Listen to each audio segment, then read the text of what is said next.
ಸಾಮಾಜಿಕ ಸಮಾನತೆಗಾಗಿ ಜೀವನದುದ್ದಕ್ಕೂ ಹೋರಾಡಿದ ಮಹಾನ್ ಚೇತನ ಅಂಬೇಡ್ಕರ್ ಎಂದು ವಿಧಾನ ಪರಿಷತ್ ಸದಸ್ಯ ಶಾಂತಾರಾಮ್ ಸಿದ್ದಿ ಹೇಳಿದರು. ಅವರು ಯಲ್ಲಾಪುರದ ಗಾಂಧಿ ಕುಟೀರದಲ್ಲಿ ತಾಲೂಕಾಡಳಿತ, ತಾಲೂಕ್ ಪಂಚಾಯತ್, ಪಟ್ಟಣ ಪಂಚಾಯತ್, ಸಮಾಜ ಕಲ್ಯಾಣ ಇಲಾಖೆಗಳ ಆಶ್ರಯದಲ್ಲಿ ಹಮ್ಮಿಕೊಂಡಿದ್ದ ಡಾಕ್ಟರ್ ಬಿ.ಆರ್. ಅಂಬೇಡ್ಕರ್ ಹಾಗೂ ಡಾಕ್ಟರ್ ಬಾಬು ಜಗಜೀವನ್ ರಾಮ್ ಜಯಂತಿ ಕಾರ್ಯಕ್ರಮ ಉದ್ಘಾಟಿಸಿ ಮಾತನಾಡಿದರು. ಜಾತಿ ವ್ಯವಸ್ಥೆ ವಿರುದ್ಧ ಹಾಗೂ ದಮನಿತರ ಹಕ್ಕುಗಳಿಗಾಗಿ ಹೋರಾಡಿದ ಅಂಬೇಡ್ಕರ್ ಜೀವನ ಆದರ್ಶಪ್ರಾಯ. ಬಾಬು ಜಗಜೀವನ್ ರಾಮ್ ಅವರು ಆದರ್ಶಯುತ ಜೀವನದ ಮೂಲಕ ಮಾದರಿಯಾಗಿದ್ದಾರೆ.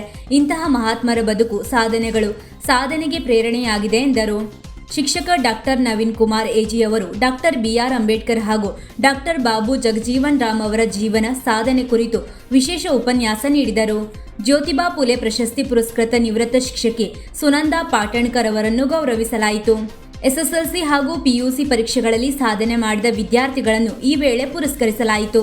ಕಾರ್ಯಕ್ರಮದಲ್ಲಿ ತಹಸೀಲ್ದಾರ್ ಚಂದ್ರಶೇಖರ್ ಹೊಸ್ಮನಿ, ತಾಲೂಕ್ ಪಂಚಾಯತ್ ಇಒ ರಾಜೇಶ್ ಧನ್ವಾಡ್ಕರ್, ಬಿಇಒ ರೇಖಾ ನಾಯ್ಕ್, ಪಟ್ಟಣ ಪಂಚಾಯತ್ ಮುಖ್ಯಾಧಿಕಾರಿ ಕೇಶವ್ ಚೌಗಲೆ, ತಾಲೂಕು ಸರ್ಕಾರಿ ನೌಕರರ ಸಂಘದ ಅಧ್ಯಕ್ಷ ಸಂಜೀವ್ ಕುಮಾರ್ ಹೊಸ್ಕೇರಿ, ಅಂಬೇಡ್ಕರ್ ಸೇವಾ ಸಂಘದ ಅಧ್ಯಕ್ಷ ಲೋಕೇಶ್ ಪಾಟಣ್ಕರ್, ಹೈಕೋರ್ಟ್ ನ್ಯಾಯವಾದಿ ಜಯರಾಮ್ ಸಿದ್ದಿ, ಪಿಎಸ್ಐ ಸಿದ್ದುಗುಡಿ, ವಿವಿಧ ಸಂಘಟನೆಗಳ ಪ್ರಮುಖರಾದ ನಾಗೇಶ್ ಬೋವಿವಡ್ಡರ್, ಫಕೀರಪ್ಪ ಬೋವಿವಡ್ಡರ್, ಜಗನ್ನಾಥ್ ರೇವಣ್ಕರ್, ಸುರೇಶ್ ಸಿದ್ದಿ ಉಪಸ್ಥಿತರಿದ್ದರು.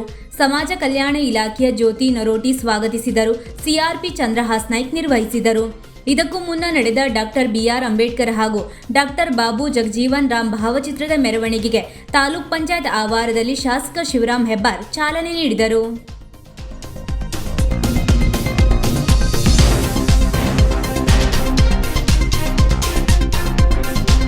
ವೀಕ್ಷಕ ಮಹಾಪ್ರಭುಗಳೇ, ನಮ್ಮ ಚಾನಲ್ ಅನ್ನು ಸಬ್ಸ್ಕ್ರೈಬ್ ಮಾಡಿ, ಶೇರ್ ಮಾಡಿ, ಪ್ರೋತ್ಸಾಹಿಸಿ.